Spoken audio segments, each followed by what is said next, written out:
Hi everybody, welcome back to my channel, or welcome if you're new. My name is Sam, and in today's video I wanted to go over and do my monthly wrap up for my May and June reads. So far, being back on YouTube and talking about books and sharing my monthly TBRs, I really haven't ever shared my monthly reviews and wrap ups of the books that I picked for each month. So I'm pretty sure I started my channel with an April TBR, but I'm just too far ahead from those books that I'm just gonna start with May and we'll go from there. I also really don't do many reviews on my channel so far, and I want that to change. I want to be able to actually share what these books are about and share what my thoughts are about them, because I'm sure if you watch my TBR videos, you know that I really go into the majority of my books entirely blind.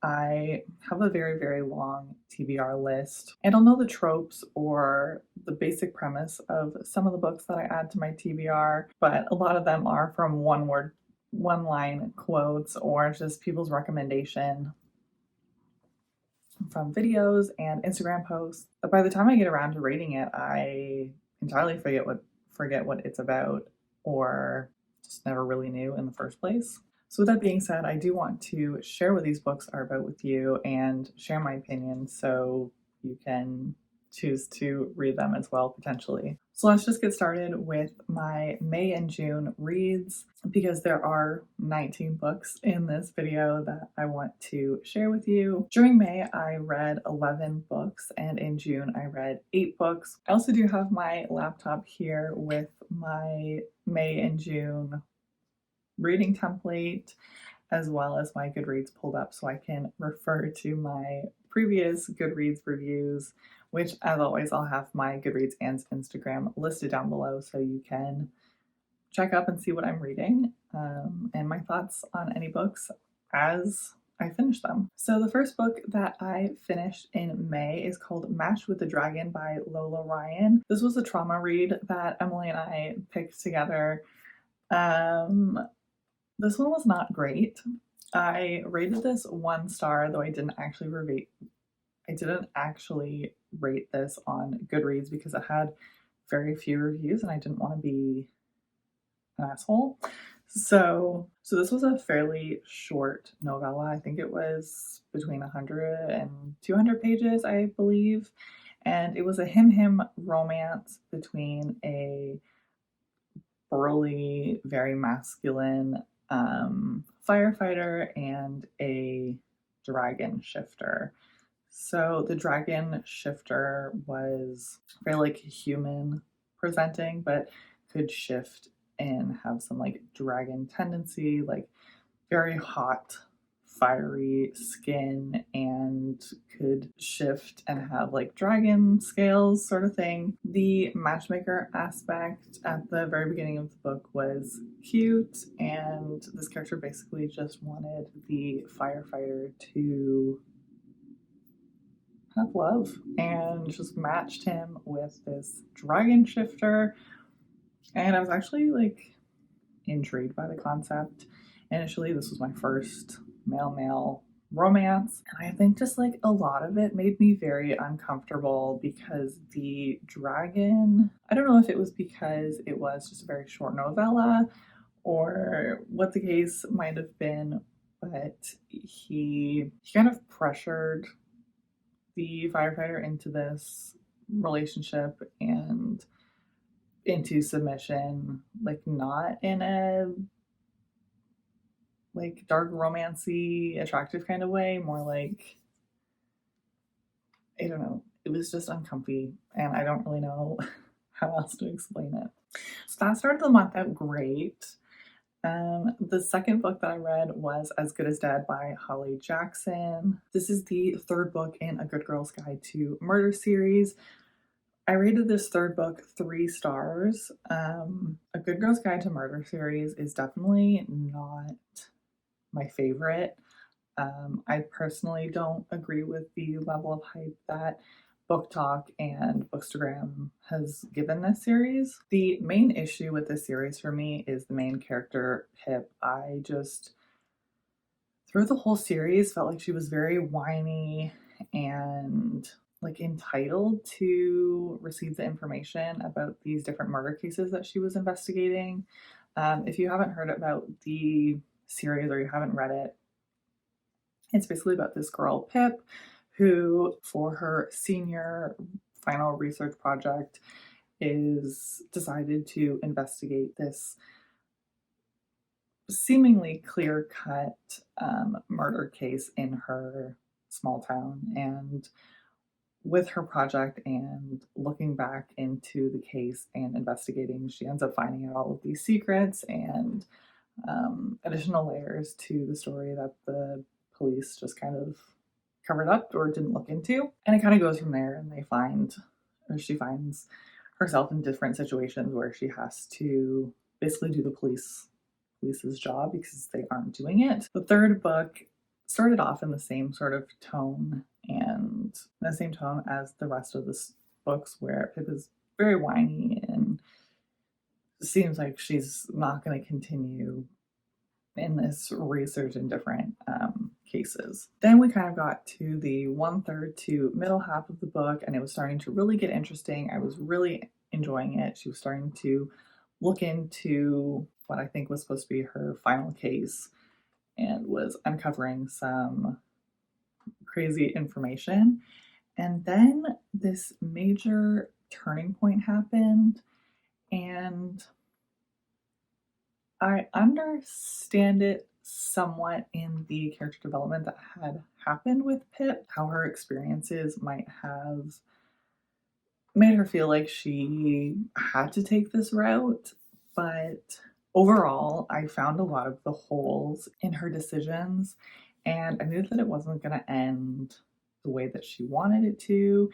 And a lot of the characters were just making really bad, very stupid decisions. Yeah,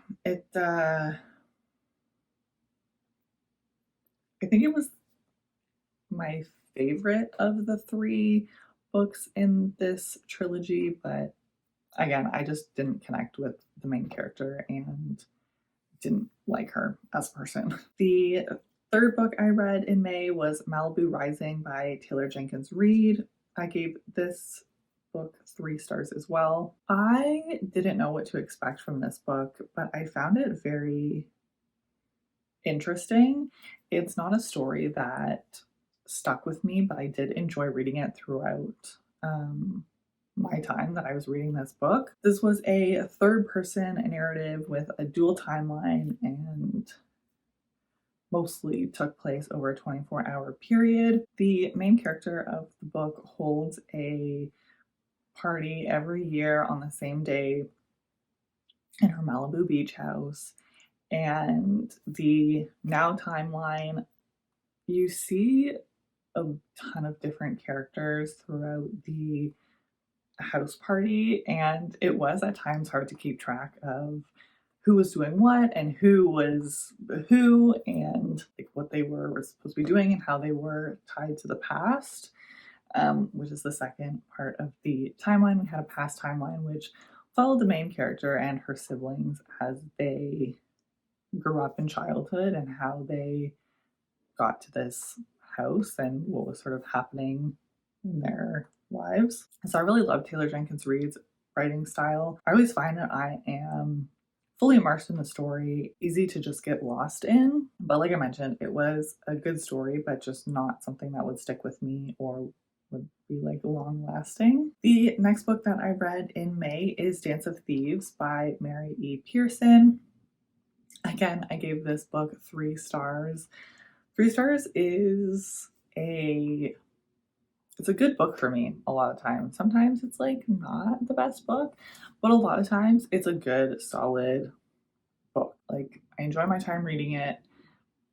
Doesn't stick with me. There's some issues that I have with it, but overall, like I can see why people might enjoy these books, like really enjoy these books. I think I sucked my enjoyment out of this one because I was leaving for my trip on the Saturday. This book was due back at the library on the Friday, and I think I started on like the Tuesday or something. I just didn't give myself enough time to read this with my job, packing, and doing all of my other things that I have to do in a week. So this was a fantasy romance involving a thief and a prince. I don't think he was actually a prince. I think he was more of like a president, like a governor or something. And the thief was hired by the queen to capture the Patry, and she ends up going to his house, his palace, his land, I guess, and they end up having a like true connection, and they are trying to figure out the secrets of like what's going on in this town and who is on the right and wrong side of the law. It was an interesting concept. I just found that it didn't 100% hold my attention. I couldn't really figure out what was going on most of the time. Though, like I said, it might have been my own sabotage that I didn't give myself time to actually read and digest this book. But I think it did set up the story very well for book 2. The next book that I read was Next to You by Hannah Bonham Young. I gave this book 4 stars. This book was so enjoyable and such a breath of fresh air from a lot of the other romance books that I have been reading recently. I read the first book in this universe, Next of Kin, in April, earlier than that.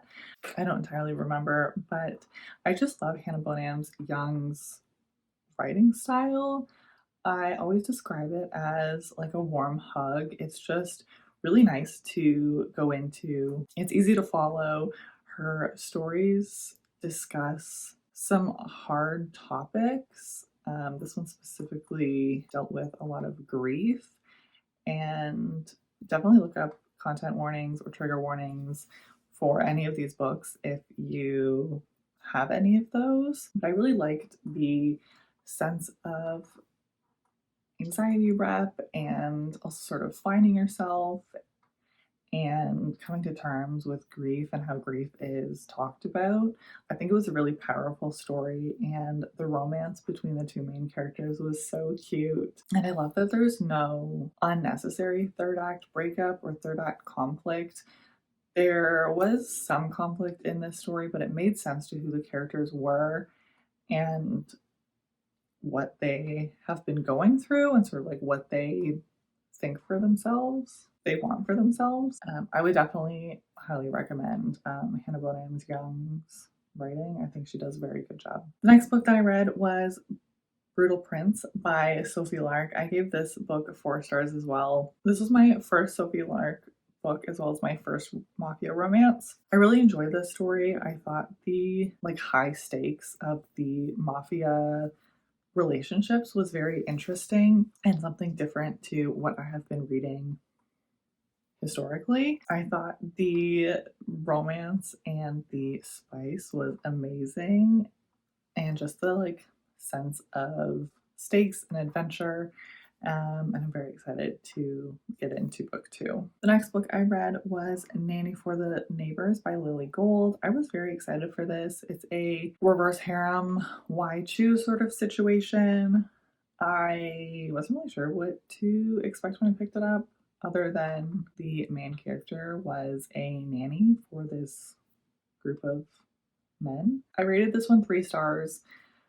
The plot took over the spice, which I do enjoy. I don't like, there's definitely times when I want a smut heavy book versus when I want the plot to rival the spice. But this one, just the premise of the plot wasn't my favorite.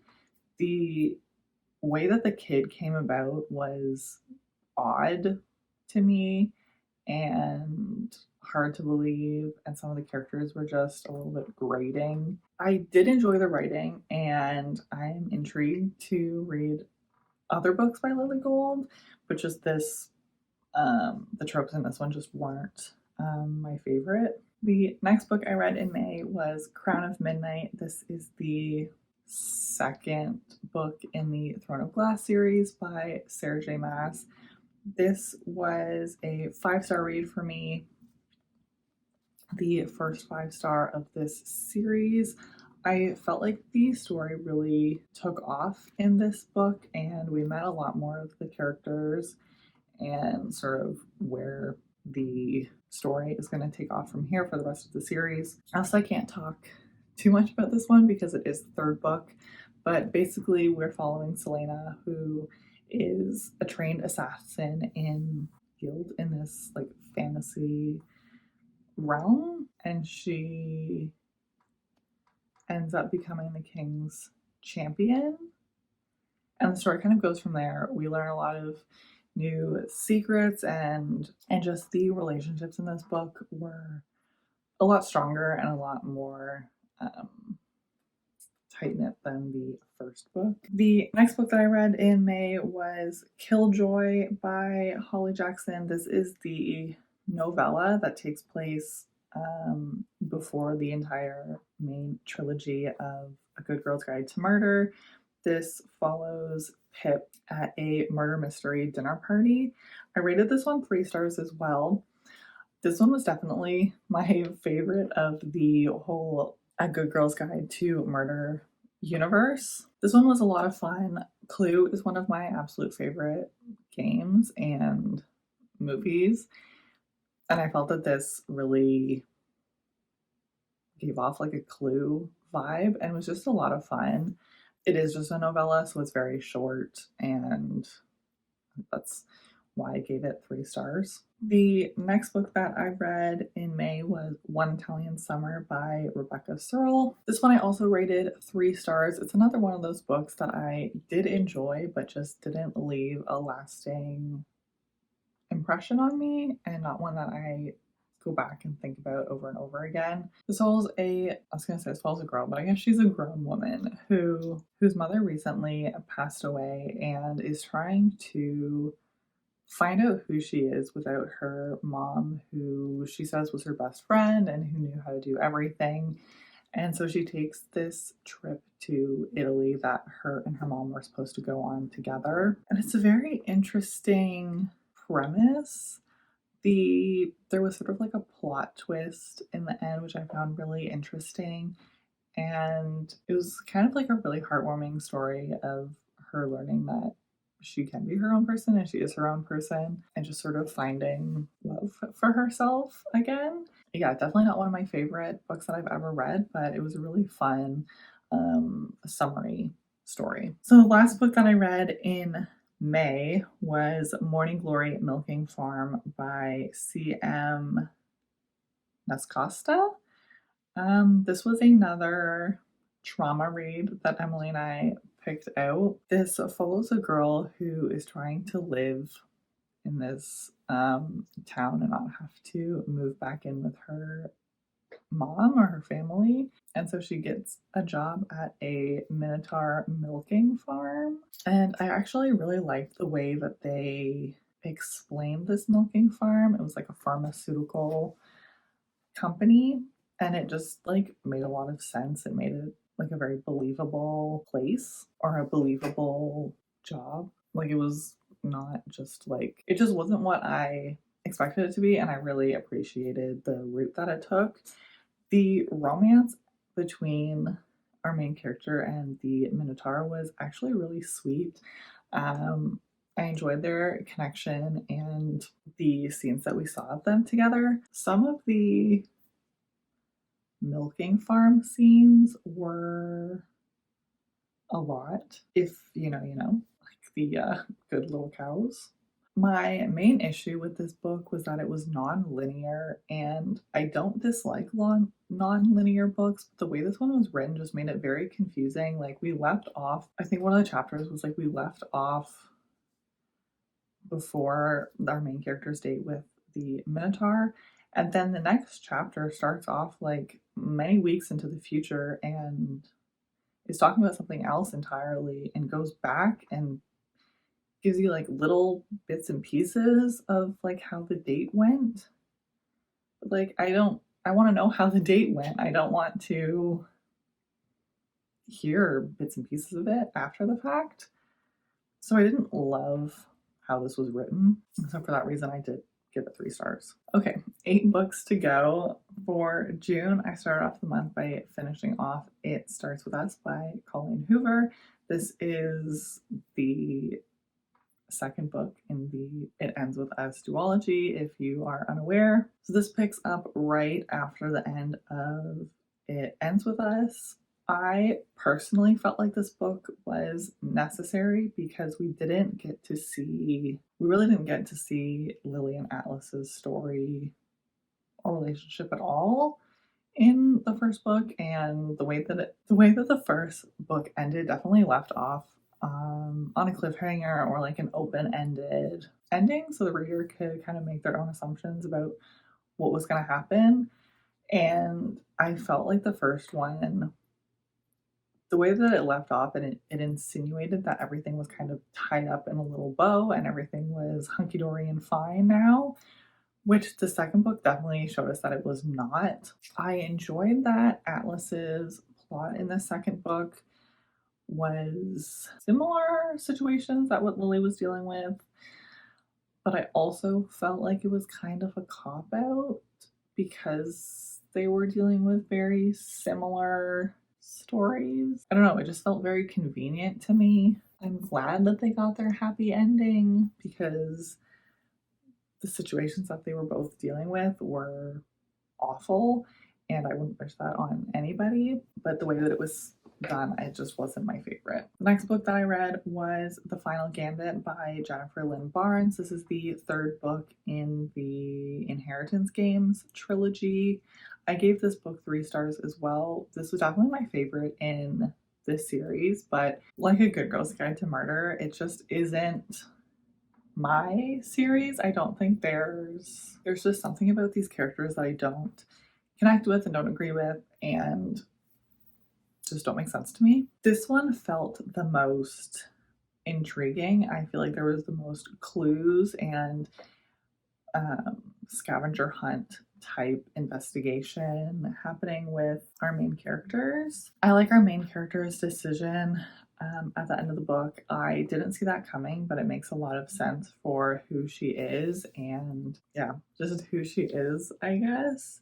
Basically, this, if you haven't heard, this series follows our main character, who I can't remember the name of, and she inherits a buttload of money from a multi-billionaire, I believe, who she's never met and who has like disinherited his entire family. And her and 3 grandsons of the gentleman who passed are doing scavenger hunts and solving riddles and clues around their house and family into trying to figure out why Avery, her name is Avery, why Avery inherited all of this money. There was definitely a lot of layers to this one, and I did enjoy the final book in the original trilogy. The next book that I read in June was The Fourth Wing by Rebecca Yarros. This is the second 5-star read of the year. I think this was actually a 6-star read for me. I just loved this world and the dragons and the mental health disability rep in this book. The romance was great, but I definitely don't think that it is the main plot of this book. There was characters that I absolutely hated, which makes for a good like villain story if you can like really hate these characters. The found family aspect and like perseverance in this book was just so great. I loved the stakes and the fantastical world that was created. This is a fantasy about Violet, who grew up going to be a scribe in the war college that they are all going into, but at the last second her mom says, no, you're going to be a writer, and has to go through these trials in order to bond with a dragon. This definitely gives off vibes combining Harry Potter, Divergent, and How to Train Your Dragon, and it's just so much fun, and I'm very excited to continue on to the next book in the series in November. The next book that I read was King of Flesh and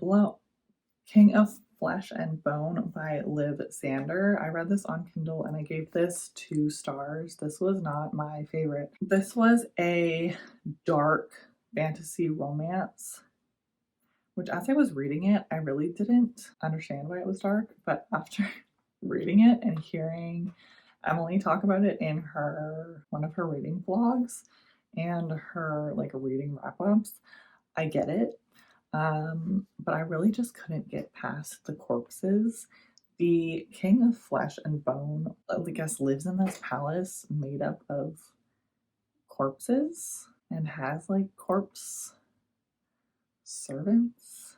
It was just really icky, and I couldn't get past that the entire time. It also took me a really long time to get through for some reason. I just couldn't, like, it took me forever to read this. So main character accidentally ends up in the King of Flesh and Bones realm, and he is like punishing her and kind of just taking advantage of her because he owns her now, because anyone who gets, like, no one should be able to get into his realm. So he feels like she's his property now. And yeah, by the end, it was like cute. And I like how it set it up for book 2. But I couldn't get past the corpses. I just gave me the ick. The next book that I read in June was Heir of Fire by Sarah J. Maas. This is the fourth book in the Throne of Glass series. This was another 6-star read for me. June was definitely a good reading month in terms of like my enjoyment of the books that I read. This was just so good. This is really where the story is picking up, meeting a lot of new characters in here. There's one line in this book that altered my brain chemistry. I'm not going to talk much about this book. Obviously, I explained the series plotline in the Crown of Midnight portion, but the plot really like changes and evolves so much over each of these books. I just really love where this is going. I love our characters. There's a lot more like intrigue, and like I said, we're just introduced to more characters and more situations. The next book that I read was Vow of Thieves. This is the second book in the Dance of Thieves duology by Mary Pearson. I give this one 3 stars as well. This one really fell flat to me, even more so compared to the first one. It felt like they were just going in circles unnecessarily. That's all I'm going to say. I don't want to ruin this plotline for you if you haven't read it, and also I don't want to spoil anything that happens, because this does pick up pretty much right where the first book left off. The next book that I read in June was Sentenced to the Tentacle Chair by Sibley Stamps. This was another trauma read that Emily and I buddy read together. This was just a 20-page rough punishment dubcon smutty time. The reason that our main character was in the tentacle chair made a lot of sense.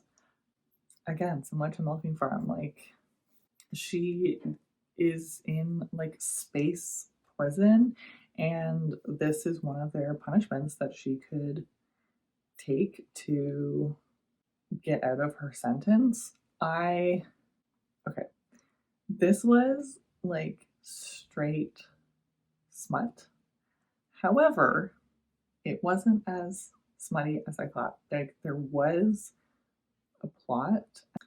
I felt that the prison setting and plot point took away from the tentacle chair, which is all I was there for. I was there for the trauma monster smut.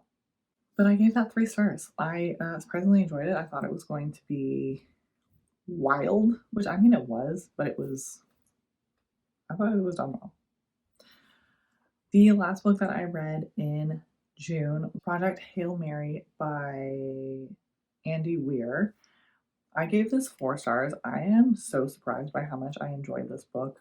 I will say I took a lot longer reading this book than anticipated, and I think I dragged out my enjoyment slightly. There were definitely parts of this book where I'm glad I took physics classes in high school and my first year of university. It took me back to those classes, and I felt like I was sitting in those classrooms again, which was jarring because physics is not my science forte. But I really enjoyed the space travel. It had a dual timeline and sort of the like big scientific problem that they're trying to solve. The relationship in this book was so cute.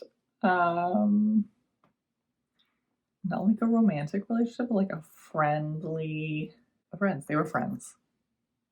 It makes my heart hurt so much. If you know, you know.